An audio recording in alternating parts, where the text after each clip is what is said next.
This conference will now be recorded. Very good afternoon, everyone. This is Praveen Sahu, and today we are going to start a new chapter, which is chapter number 26. No, sorry, chapter number 25, correlation analysis. Okay, so let's start from Aditi Bansal. Please read the article 25.1. Yes. Five-area distribution. Up till now, we have been exclusively dealing with univariate distributions, that is, the distributions involving one variable such as the distribution of people according to their heights or weights, annual rainfall in a certain area, marks obtained by a group of students, wages earned by a group of workers, etc. Sometimes we come across certain series where each item of the series assumes the values of two or more variables. For example, if we record the marks obtained by the students of a class in two subjects, say physics and maths, we get a bivariate distribution, one variable relating to marks in physics and other variable relating to marks in maths. Other examples of bivariate distribution are first, income and expenditure of a group of families residing in a certain locality; second, prices and demands of certain commodities, etc. If x and y are two variables associated with each unit of observation which take values x1, x2 till xm and y1, y2 till yn respectively, then the raw data is represented by order pairs like x1, y1, x2, y2, x3, y3 and so on, such that for each unit of observation there is one ordered pair of values of the variables. For example, 20, 30, 30, 24, 25, 27, 40, 38, etc. is a bivariate raw data representing the marks obtained by 15 students in a test in maths and physics, where the first number is each order pair denotes marks in maths and the second number marks in physics. Okay अभी तक एक single variable हम लोग x आई आपने देखा, ठीक है। अभी तक से जितने चैप्टर थे उसमें एक्स आई था, सिंगल वेरिएबल था। सिंगल वेरिएबल या यूनिवेरिएट डिस्ट्रीब्यूशन हम पढ़ रहे थे। अभी आपको बाईवेरिएट डिस्ट्रीब्यूशन पढ़ने हैं। डिस्ट्रीब्यूशन अभी भी वही है, बस एक साथ दो कंपेयर हो रहे हैं, ठीक है। पहले सपोज हम एक्स, अगर मैथमेटिक्स है तो मैथमेटिक्स का मीन क्या होगा, उसका स्टैंडर्ड डेविएशन क्या था, स्क्यूनेस, कीटोसिस, वो सारी चीजें पढ़ ली। अभी बाईवेरिएट है, कंपेयर करेंगे। कोवेरिएंस पढ़िए 25.2 संस्कृत के Agarwal.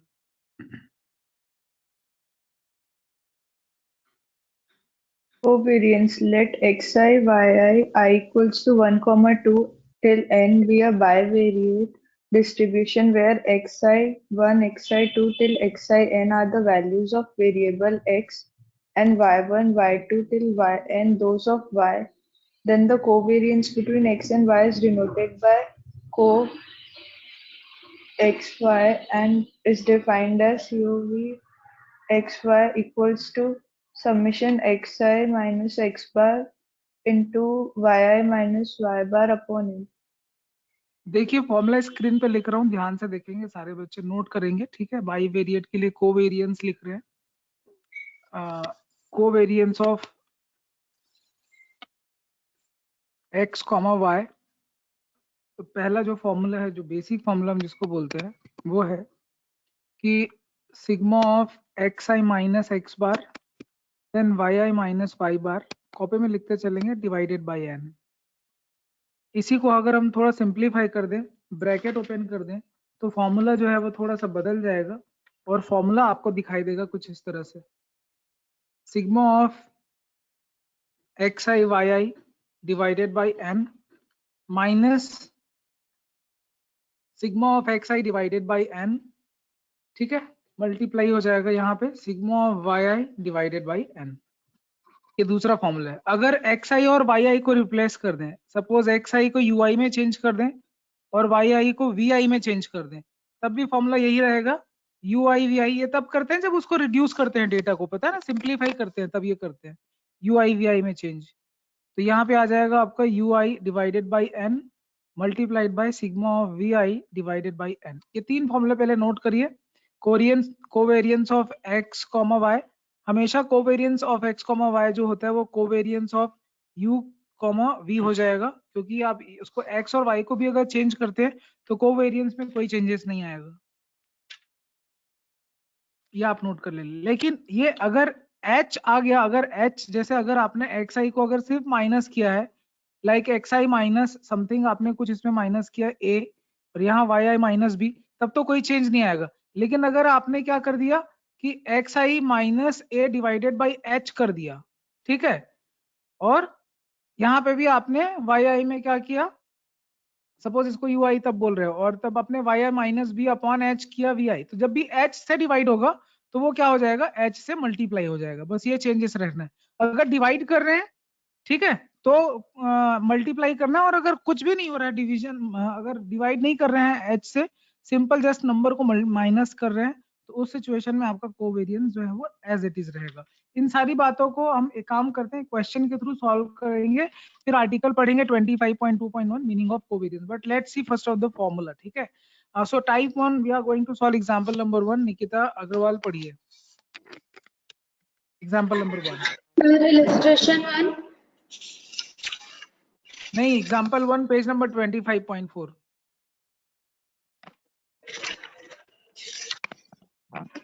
Okay, sir. Calculate the covariance xy between x and y if summation x1 is equals to 50 and sigma y1 is equals to 30.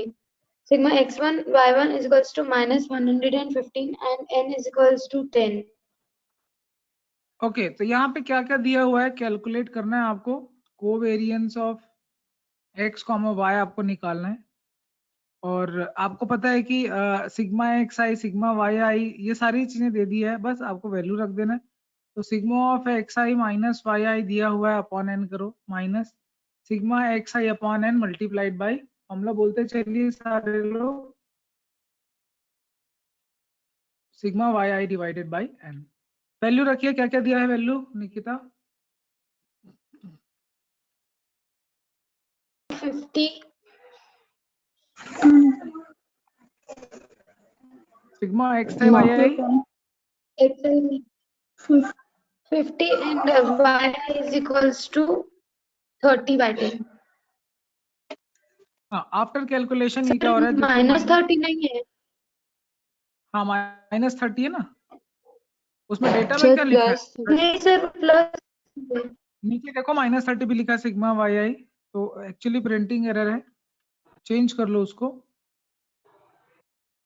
ठीक है। तो ये कोवेरिएंस निकाल लिया। ऐसे एग्जांपल नंबर 2 पढ़ो Sumitra. Yes, sir. Find the covariance x, y between x and y if summation of xi is equal to 55, sigma yi is equal to 74, and sigma xi yi is equal to 411, and n is equal to 10. हाँ ठीक है, बन जाएगा question. Yes yes yes. चलिए example 3 पढ़िए संस्कृति Agarwal. Find covariance x, y between x and y if sigma ui vi equals to 50 and n equals to 50. Covariance of X and Y, ठीक है, covariance of X and Y.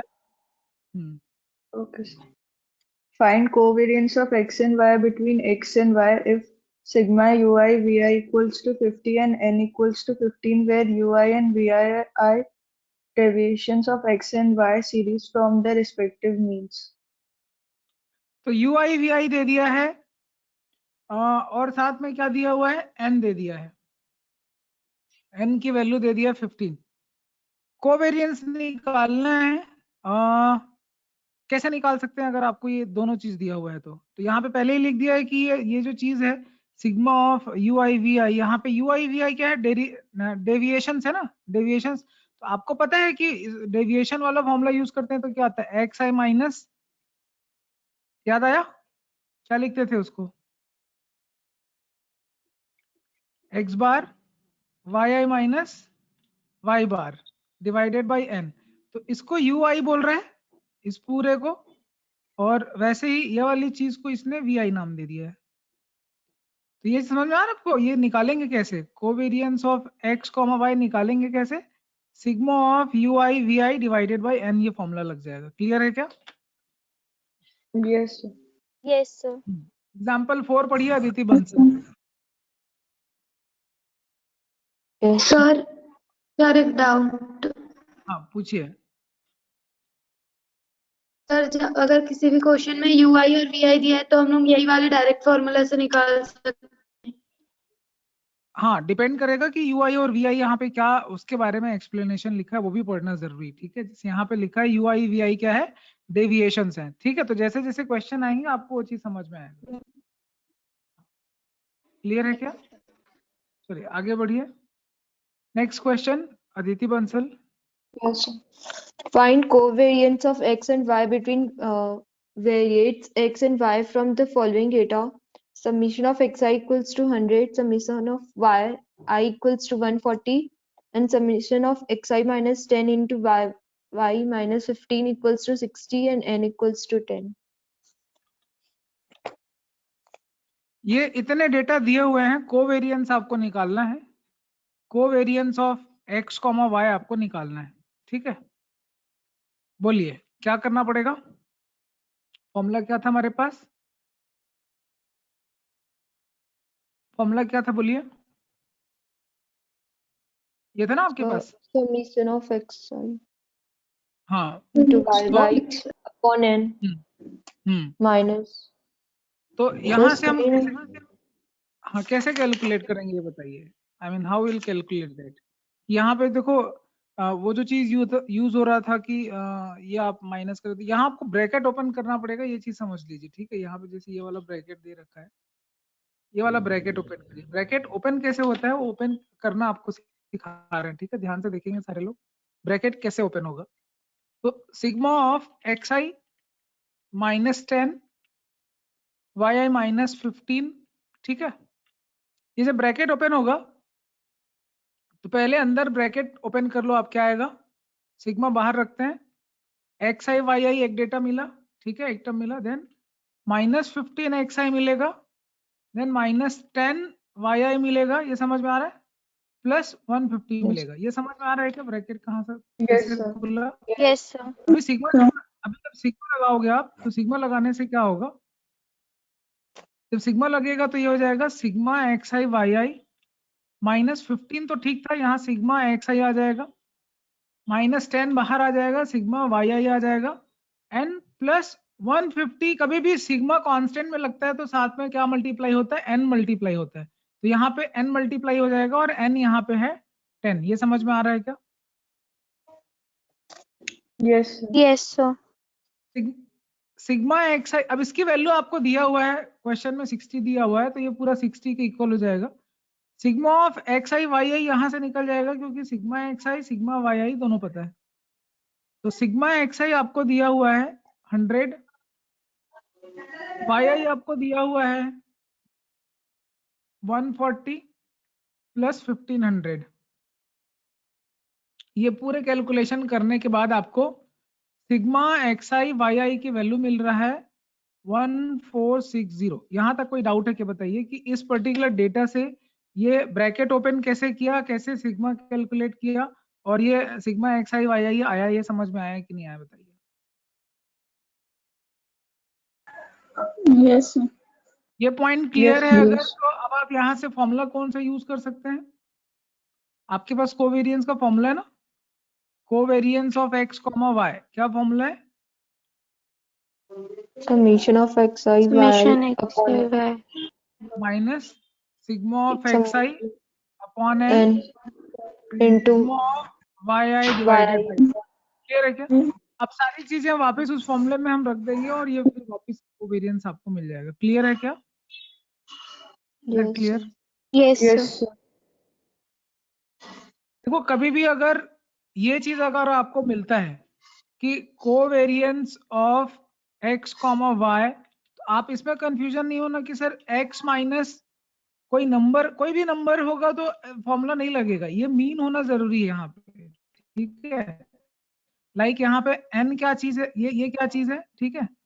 यहाँ पे x बार क्या है और y बार क्या है, तो ये दोनों मीन है।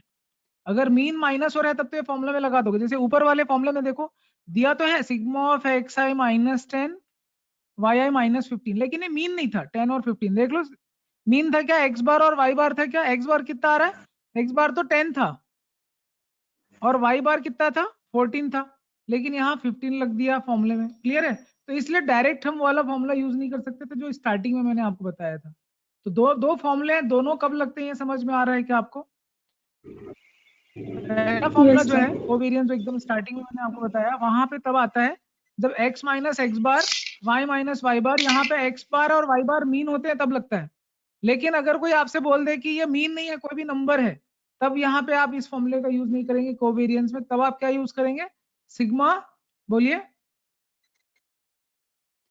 Sigma xi X I Y yi I upon n n minus sigma X I XI upon n। minus sigma x upon sigma n y. into sigma yi upon n. बस फॉर्मूले कब use करने हैं वो चीज थोड़ा ध्यान में आप रखेंगे, किसका क्या मीनिंग है, ठीक है।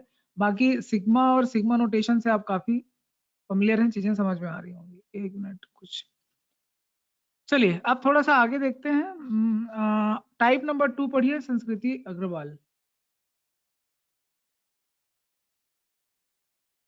Calculate the covariance between x and y for the following pairs of observation xi yi of a bivariate distribution 2, 4, 10, 15, 20, 12, 10, 16, 17, 17, 12, 10, 15, 11, 16, 8.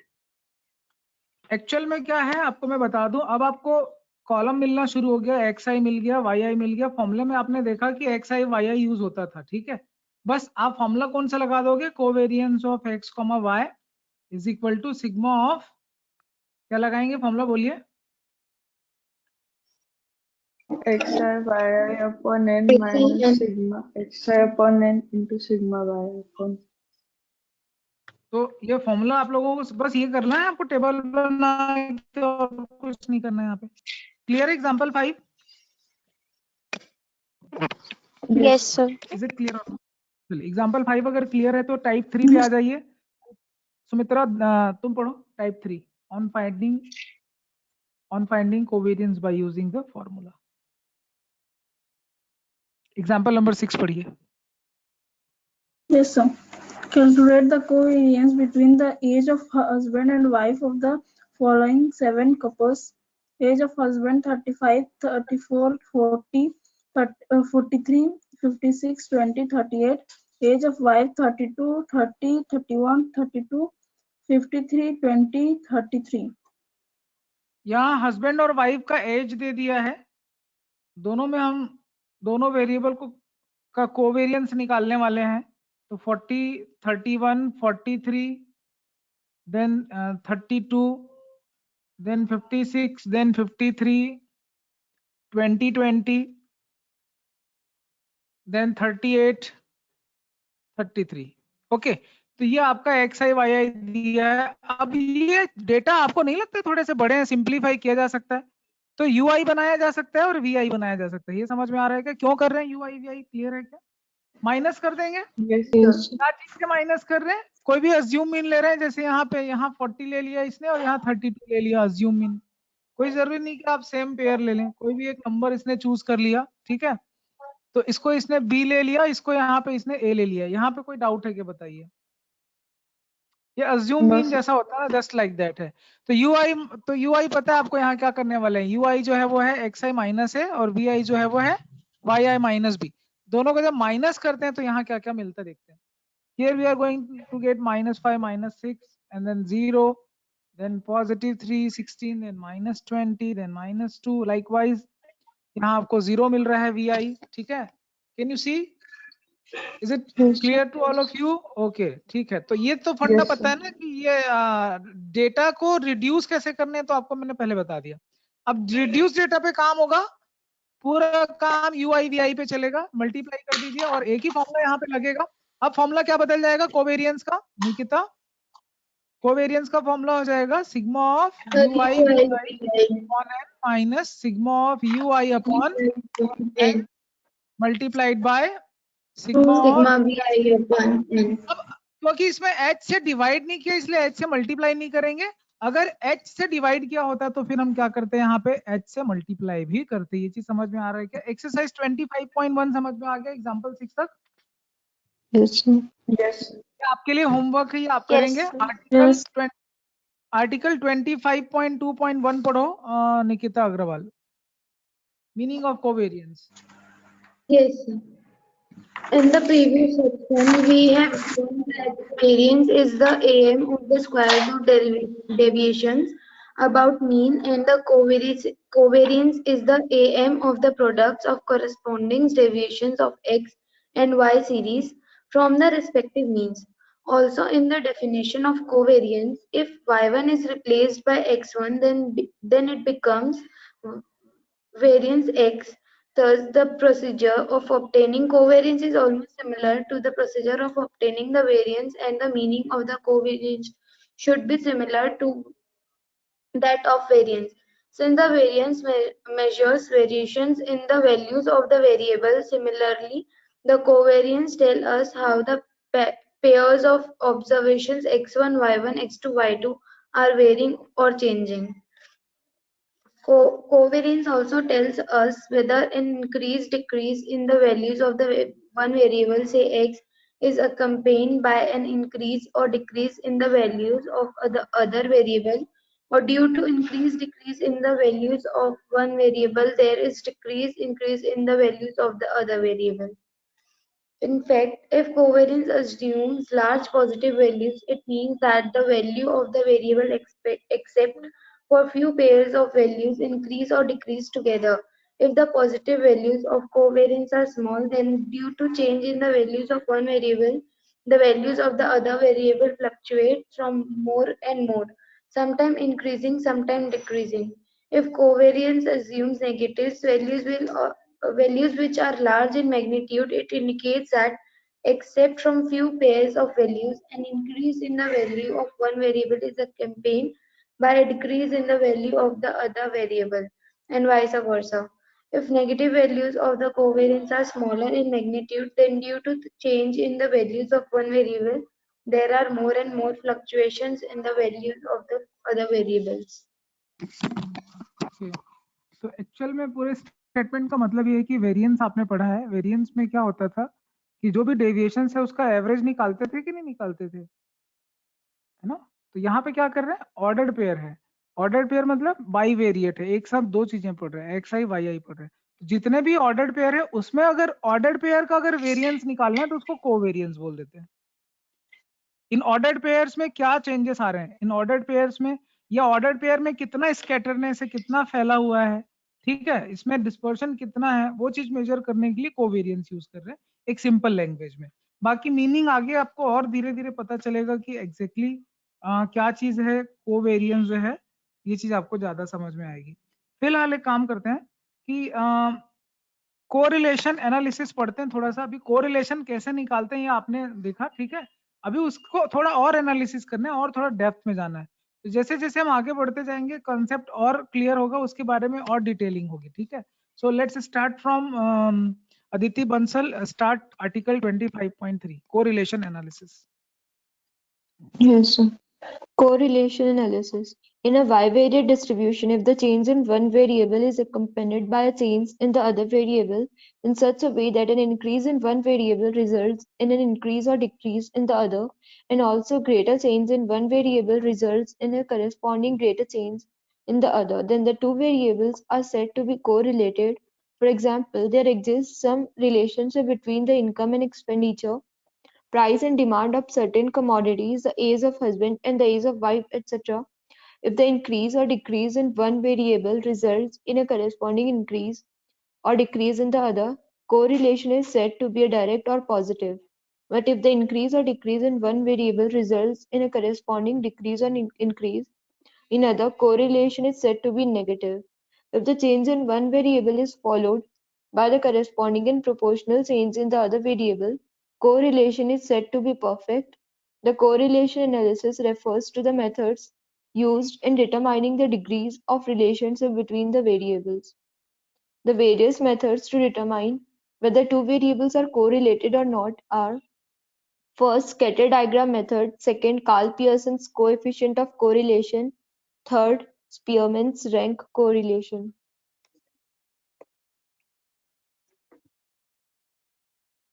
पढ़ो ना आगे। Scatter diagram method. We shall now discuss Welcome.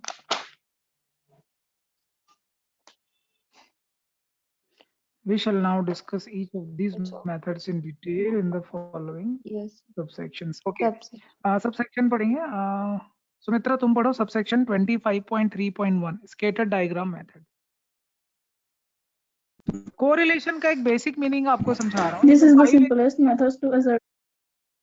ये जो बाईवेरिएट आपने देखा x I Y I, excuse me Sumitra, तो इसमें क्या, जैसे हस्बैंड और वाइफ का एज अगर आप बात करें, ठीक है, आप कॉमन लाइफ में भी देखते हैं, घर पे पेरेंट्स हैं आसपास अड़ोस पड़ोस में, तो अगर कोई अंकल 45 साल का है तो आंटी भी उसके एज के आसपास होगी, समझ रहे हो कि नहीं. भैया भाभी उनकी तो ऐसा नहीं कि भैया जो है 85 साल के हैं और भाभी जो है वो 21 साल की है, ऐसा ऐसा आपको देखने नहीं मिलेगा. क्लियर है क्या? या अंकल आंटी ग्रैंडफादर, तो आपने देखा ना डेली लाइफ में इस तरह की, ठीक है, समझ रहे हो कि नहीं. तो ये चीजें आप समझ सकते हो, यही कोरिलेशन है इसी चीज में कि किस तरह का रिलेशन है हस्बैंड के एज में और वाइफ के एज में, जस्ट लाइक दैट. स्टार्टिंग में, बहुत स्टार्टिंग में एक चीज और बताया कि एक स्टूडेंट है जिसका मैथ्स का स्कोर और फिजिक्स का स्कोर, तो अगर होशियार बच्चा होगा तो मैथ्स और फिजिक्स में लगभग एक जैसे नंबर आ रहे होंगे उसके, ठीक है, और अगर पुअर होगा तो दोनों में कम आ रहे होंगे, अच्छा होगा पढ़ाई में तो दोनों में ठीक ठाक आ रहे होंगे. तो एक एक कुछ ना रिलेशन तो है ना, समझ रहे हो. तो जैसे समझ रहे हो, पूरी क्लास के बच्चों को अगर ले लें बहुत सारे, अगर हम तो इसी को बाईवेरिएट डिस्ट्रीब्यूशन बोलते हैं. तो उसको एनालिसिस करने वाले हैं किस तरह का रिलेशन है दोनों डेटा में, हस्बैंड वाइफ के एज में, या फिजिक्स और मैथ्स, या और भी आप आगे देखते चलेंगे किस किस तरह के एग्जांपल आपको देखने मिलते हैं, शायद आपको इंटरेस्टिंग लगेगा ये. So let's see scattered diagram method. या who is going to read? Sumitra please read. So, this is the simplest method to ascertain whether two variables are correlated or not, and in case they are, what is the nature of correlation. In this method, we use the rectangular coordinate axis to mark a dot corresponding to each pair of x and y values, and thus obtain as many points as the numbers of ordered pair in the given bivariate distribution. This diagram of dots is called the scatter diagram. By looking to the trend of the point of the plotted point in the scatter diagram, we can form an idea as to whether the variable are correlated or not. If all the plotted points lie in a straight line and show an upward trend, then there is a perfect positive correlation, because when the points in the scatter diagram shows an upward trend, it means that an increase in one variable is followed by a proportionate increase in other variable. हाँ, अब In एक all छोटी the- सी पढ़ो. हाँ, in वो all the diagram के plotted- बारे में just minute.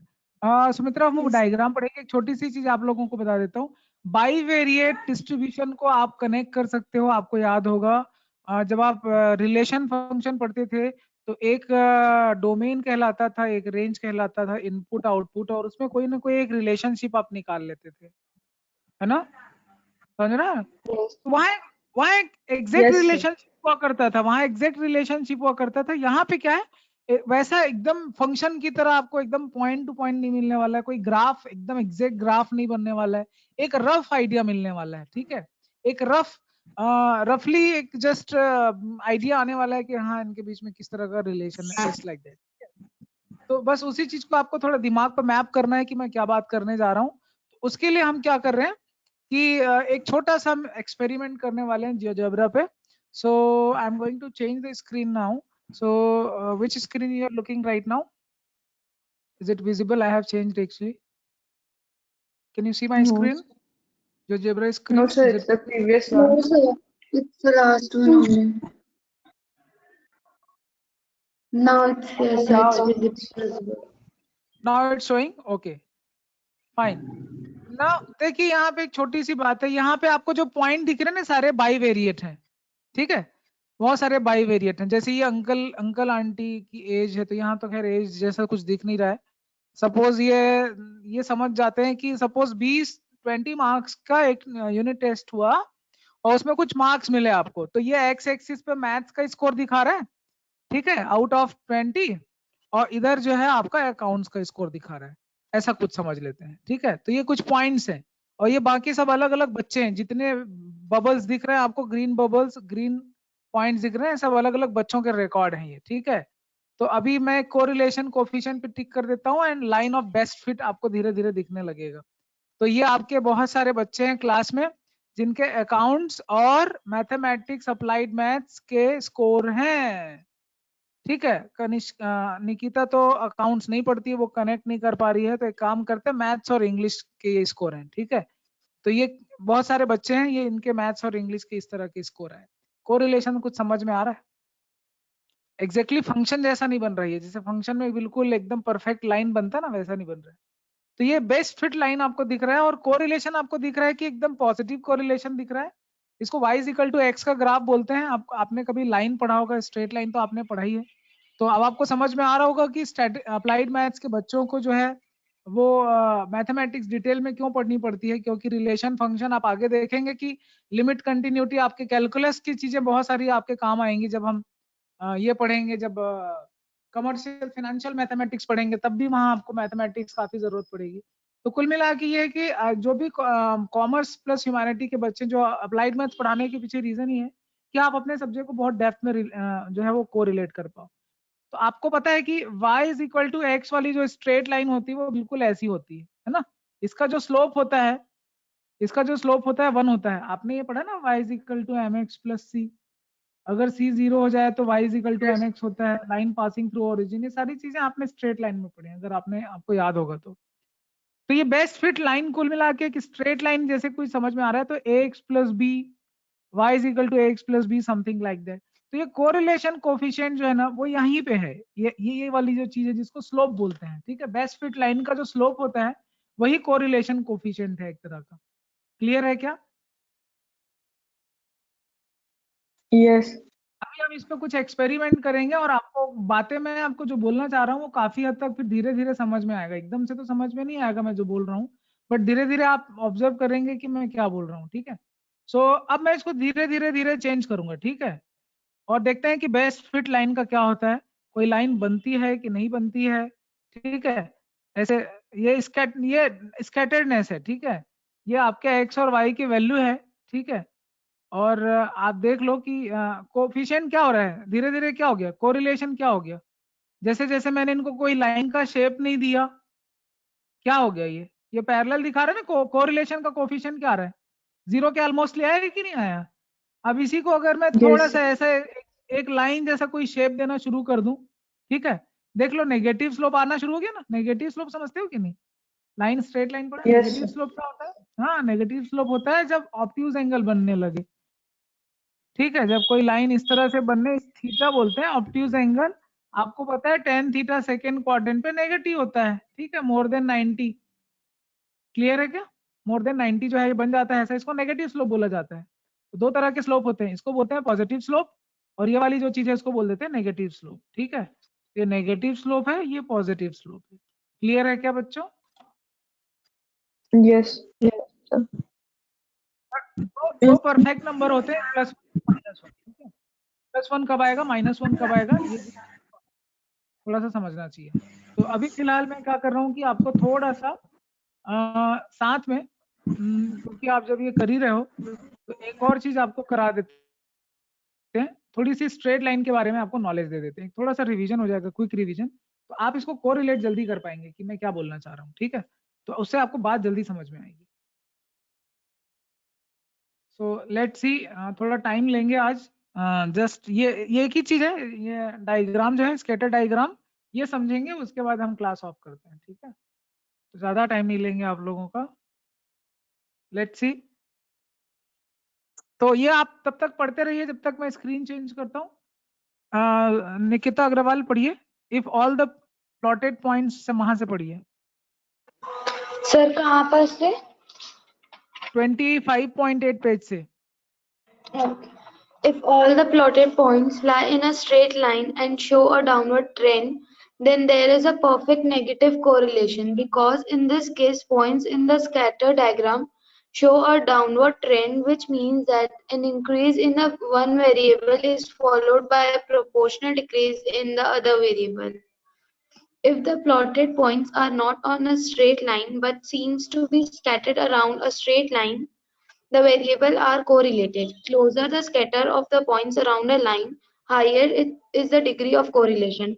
If the plotted points are not clustered around a straight line but are widely scattered over the diagram, then there is a very low degree of correlation between the variables. If the plotted points lie on a straight line parallel to the x-axis or in haphazard manner, then the variables are not correlated. तो यहाँ पे diagram देख के बताओ 25.1 में किस तरह का रिलेशन है? परफेक्ट है relation, perfect positive relation. Second 25.2 में perfect negative relation, negative covariance बोलेंगे, ठीक है। तो दिख रहा है ना, जैसे 25.6 और 25.7 में कोई आप बता सकते हो कि किसी भी तरह का इसमें कोई रिलेशन है, किसी तरह का कोई कोरिलेशन मिलेगा? नहीं बता सकते, ठीक है। देखिए आपको स्क्रीन पे दिख रहा होगा x-1 दिख रहा है, लाइन दिख रहा है ना आपको, किन दिख रहा है? Yes. तो यहाँ पे दिख रहा है ये स्लोप 1 है, ठीक है, ये इस तरह का लाइन। और अगर नेगेटिव स्लोप की बात करें, इसको बोलते हैं नेगेटिव स्लोप, -1 है, x का कोफिशिएंट -1 है। ये चीज समझ में आ रहा है क्या? इसी दो तरह की चीजें दिख रही, एक पॉजिटिव वाला एक नेगेटिव वाला। तो ये वाला जो चीज है, ये पॉजिटिव वाला स्क्रीन दिख रहा है आपको, ये पॉजिटिव कोरिलेशन है, एंड ये वाली जो चीज दिख रही है नेगेटिव है, ठीक है। तो परफेक्ट है क्योंकि एक परफेक्ट लाइन बन रहा है यहाँ पे। आपको ये चीज दिख रहा होगा कि y इक्वल टू मैंने क्या लिखा है, x-1 और यहाँ -x, तो कोफिशिएंट में +1 और -1 है, वहीं पे कोरिलेशन आपको दिखना शुरू हो जाएगा, ठीक है। तो वापस से मैं उस डायग्राम में आता हूँ जो आपको समझा रहा था, और I think you can see right now. तो अभी ये बताओ कि कोरिलेशन का जो कोफिशिएंट है वो पॉजिटिव है कि नेगेटिव है? एक के बढ़ने से दूसरा बढ़ रहा है कि घट रहा है? मैथ्स में ज्यादा है, मैथ्स में कम है, इंग्लिश में ज्यादा है, देख लो दिख रहा है कि नहीं? कुछ समझ में आ रहा है? इंग्लिश का स्कोर ज्यादा है एक ही बच्चे का, लगभग हर बच्चों का इंग्लिश का स्कोर ज्यादा है, मैथ्स का स्कोर कम है। तो इसका मतलब क्या है? इंग्लिश टीचर ज्यादा अच्छा पढ़ा रही है, मैथ्स वाले सर अच्छा पढ़ा नहीं रहे, नंबर अच्छे नहीं आ रहे। स्कूल वालों को समझ में आ गया ना कि कौन से टीचर का परफॉर्मेंस कैसा अच्छा है और की क्या है। तो ये कंपैरिजन समझ में आ रहा है कि नहीं आ रहा है, बोलिए। Yes. हाँ आ रहा है? हाँ। अब अगर यहीं पे ऐसा हो जाए तब इसका मीनिंग क्या निकलेगा? बाई वेरिएट है अभी भी, जितने डॉट दिख रहे हैं वो सारे स्टूडेंट हैं। मैथ्स और इंग्लिश का स्कोर है ये यूनिट टेस्ट में। क्या बोलेंगे अभी, क्या बोलेंगे? मैथ्स में ज्यादा अच्छा नंबर है, इंग्लिश में कम आ गया। तो कंपैरिजन समझ में आ रहा है? कोरिलेशन में क्या हो रहा है? कंपैरिजन समझ में आ रहा है, किसके बढ़ने से क्या बढ़ रहा है। तो यहाँ पे क्या हो रहा है, एक के बढ़ने से दूसरा बढ़ रहा है कि नहीं बढ़ रहा है? मैथ्स का स्कोर अच्छा है तो इंग्लिश का भी स्कोर अच्छा है, क्लियर है क्या? लेकिन वहां क्या था, इंग्लिश का स्कोर बढ़ तो रहा था लेकिन मैथ्स का स्कोर कम हो रहा था। मतलब बच्चे ज्यादा इंग्लिश पढ़ रहे थे, फिर मैथ्स कम पढ़ रहे थे। मतलब कुछ भी आप उसका मीनिंग निकाल सकते हो कि नहीं, अगर आप कंपेयर करते हो तो, just like that. Is that clear और नॉट? Yes. या यही चीज कंपेयर करने के लिए आप कोवेरियंस पढ़े, फिर कोरिलेशन, इसको एनालिसिस करने वाले हैं, थोड़ा टाइम लेंगे आपका। और Karl Pearson's coefficient of correlation पे आएंगे, एक फॉर्मूला छोटा सा यूज करेंगे, ठीक है। सिलेबस जो है आपका थोड़ा सा आगे बढ़ाएंगे, ज्यादा नहीं, बिल्कुल थोड़ा सा। Karl Pearson's coefficient of correlation पढ़ने वाले हैं। करना कुछ नहीं है, बहुत सारी चीजें आप पहले से पढ़े हुए हो, बस आपको फॉर्मूले नोट करने हैं। तो फॉर्मूला हम जो नोट करने वाले हैं, पेज नंबर 25.10 में आ जाओ। 25.10 एग्जाम्पल नंबर 1 पढ़ेंगे, संस्कृति Agarwal. Find the coefficient of correlation between x and y when covariance of x and y equals to -16.5, variance of x equals to 2.89 and variance of y equals to 100. Coefficient of correlation के लिए formula लिखेंगे, r x, y is equal to, अब covariance निकालना सीख गए हम लोग, अब उसको यूज करेंगे, ठीक है। कोफिशिएंट ऑफ कोरिलेशन निकालने में तो ये यहाँ पे स्टैंडर्ड डेविएशन आ जाएगा सिग्मा x और यहाँ आ जाएगा सिग्मा ऑफ y। इसी को हम लोग, जो आपको पता है कि स्टैंडर्ड डेविएशन जो होता है आप पहले से पढ़ चुके हो पुराने चैप्टर्स में, और आपको पता है स्टैंडर्ड डेविएशन जो है स्क्वायर रूट होता है variance of X variance of Y का। ये दो फॉर्मूले दोनों एक ही हैं, ठीक है, एक ही मीनिंग को रिप्रेजेंट करते हैं। पहले ये नोट करिए। एग्जाम्पल नंबर 1 पढ़ते हैं। Aditi Bansal, read example number 1। Yes. Find the coefficient of correlation between x and y when covariance of x and y equals to -16.5 and variance of x equals to 2.89 and variance of y equals to 100. सारी value दिया हुआ है, निकाल सकते हैं क्या? Yes. Coefficient of correlation निकालने हैं, सीधे सीधे तीन ही चीजों से तो मिलके बना है। कोवेरियंस ऑफ एक्स वाई लगता है, सिग्मा एक्स लगता है, सिग्मा वाई लगता है। तो यहाँ पे आपको वेरिएंस का रूट निकाल लेंगे कैलकुलेटर से, वेरिएंस निकाल लेंगे, रूट निकाल लेंगे और फिर हम जो है वो सॉल्व कर लेंगे। क्लियर है क्या? Yes. Yes, sir. चलिए आगे देखते हैं। टाइप 2 में पढ़ेंगे एग्जाम्पल नंबर 2 जिसके लिए फॉर्मूला लिखा हुआ है। तो पहले मैं आपको फॉर्मूला एक्सप्लेन करूंगा और फिर हम जो है आगे बढ़ेंगे, ठीक है। यहाँ तो डायरेक्ट वैल्यू दिया है। अब अगर डायरेक्ट वैल्यू नहीं दे तो कंपोजिशन तो पता है आपको फॉर्मूलों का, ठीक है। तो कोफिशिएंट ऑफ कोरिलेशन जो होता है R of X comma Y, आपको पता है कि वहां पे covariance of X comma Y लगता है, then under root variance of X लगता है, then under root variance of Y लगता है। अब यहीं पे इसके कंपोनेंट पे जाएं फॉर्मूलों के, तो आपको पता है कि कोवेरियंस ऑफ एक्स वाई क्या होता है। तो अभी आपने सीखा वो सारी चीजें जो है वो, कि कोवेरियंस में sigma X I Y I आता है, ठीक है, divided by N minus sigma of X I divided by N then sigma of Y I divided by N. यही होता है ना covariance of X Y. Then variance के फॉर्मूले में क्या आता है? Sigma of X I square upon N minus sigma of X I upon N का होल स्क्वायर। तो ये रूट लग जाता था। याद आ रहा है कि नहीं आ रहे हैं सब वेरिएंस के फॉर्मूले? जल्दी बोलो, कुछ Yes, नया sir. लग रहा है? ये इतना तो पता है ना आपको? हाँ, तो ये सारी चीजें अगर आपको पता है, अगर आपने क्वेश्चन होमवर्क किया होगा तो पता होगा पक्का, और अगर होमवर्क नहीं किया होगा तो बहुत दिक्कत है। अब अगर हम ऊपर और नीचे मल्टीप्लाई कर दें कोई एक नंबर से, लाइक एन स्क्वायर से मल्टीप्लाई कर दें, तो एन स्क्वायर से जब मल्टीप्लाई कर देंगे यहाँ पे भी और यहाँ पे भी, दोनों में एन स्क्वायर मल्टीप्लाई कर देंगे, देखो यहाँ से एक एन कट जाएगा और यहाँ तो N into N N square दिख रहा है। तो इसीलिए आपका जो फॉर्मूला है टाइप 2 में, देखिए आपके बुक में जो फॉर्मूला लिखा है वहां पे किस तरह का फॉर्मूला बनता है, यहाँ एन टाइम्स, तो वो सिंप्लीफाई करके लिखा है फॉर्मूले को। तो आपको भी सिंप्लीफाइड फॉर्म याद होना चाहिए, और अगर सिंप्लीफाइड फॉर्म याद नहीं तो मेन स्ट्रक्चर तो याद होना ही चाहिए आपको। कंपोनेंट जो आपको पता है, वेरिएंस, कोवेरिएंस, ये तीन चीजों से मिलकर बना है covariance of X Y, variance of X Y, ये सारी चीजें। तो जब ये एन स्क्वायर अंदर जाएगा तो आपको रूट में जब जाएगा तो वो सिंगल एन हो जाएगा। तो इसीलिए यहाँ पे क्या हो जाएगा, ये चीज क्या हो जाएगा बोलिए, फॉर्मूले के अंदर क्या लग जाएगा, यहाँ पे आ जाएगा अंडर रूट, रूट में आ जाएगा N times x I square minus sigma आई यहाँ का होल स्क्वायर लग जाएगा, एंड देन सेकेंड ब्रैकेट में आ जाएगा N Y I square minus sigma of Y I का होल स्क्वायर। ये बात कुछ समझ में आ रही है कि नहीं आ रही बोलिए? Yes, sir. बस ये फॉर्मूला नोट कर लीजिए। मेन चीज है फॉर्मूला आपको लिखना है, बार बार याद करना है, प्रैक्टिस करनी है, रिहर्सल करनी है। बेसिक फॉर्मूला पता है, कंपोनेंट कैसे यूज करेंगे वो हम आगे देखते हैं, ठीक है। तो इसको आप लिख लेंगे फॉर्मूले में, ठीक है, फॉर्मूले जो कॉपी में लिख लें। एग्जाम्पल नंबर 2 पढ़ेंगे। अदिति बंसल पढ़िए। Yes.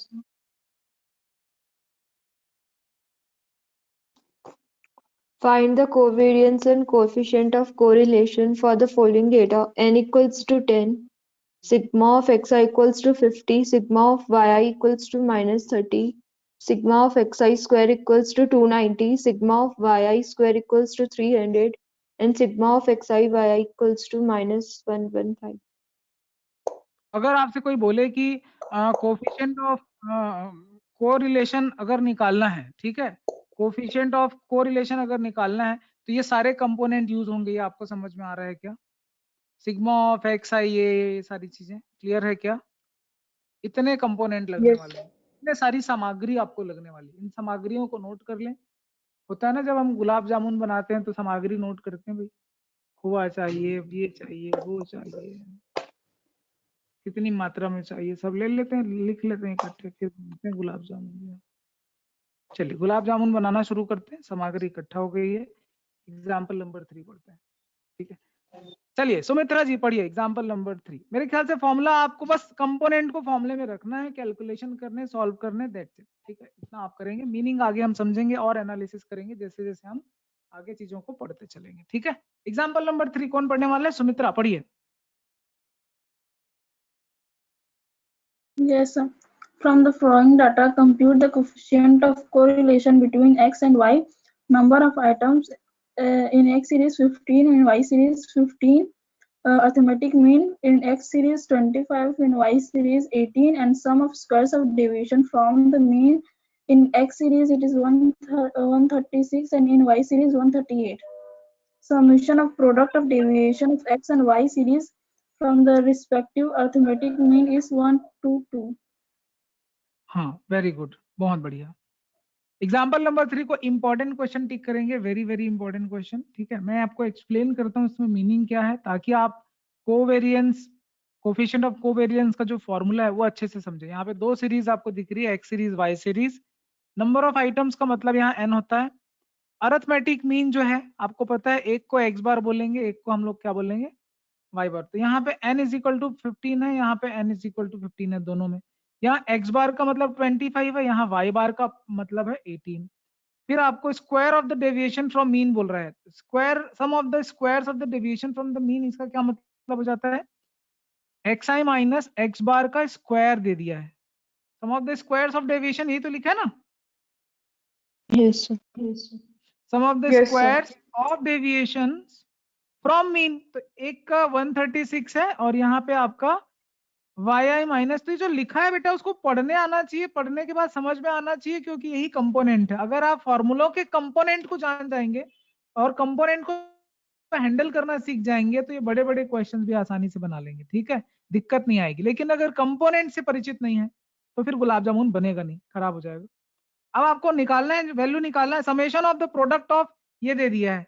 तो एक और चीज दिया है, ये तो खैर सेपरेट चीज दे दी है, 1 2 3 ये सेपरेट चीज है। एक कंबाइंड चीज दिया, fourth one, and that is what, xi minus x bar, product of the deviations. Product of the deviation दिया ना, sum of the product of the deviation, क्या बोलते हैं इसको, sum of the product of the deviations from the mean of x and y is 122। Clear है क्या?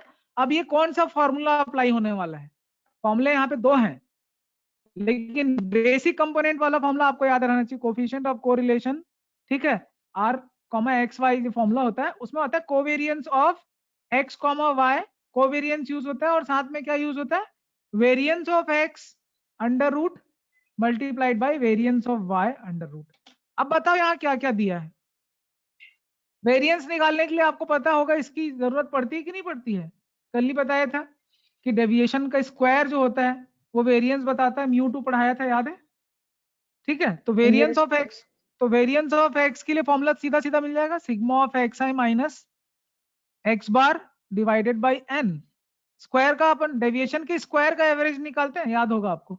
तो 136 का square divided by n, n is how much, 15 और 10, हाँ 15 है यहाँ। 50. यहाँ से तो वैसे ही आपको कोवेरिएंस निकालना है, तो ये सामान जरूरत पड़ेगी कि नहीं पड़ेगी, डिवाइडेड बाय n करेंगे तो निकल जाएगा कोवेरिएंस ऑफ x। क्लियर है क्या? मतलब आपके बुक में दिख रहा है?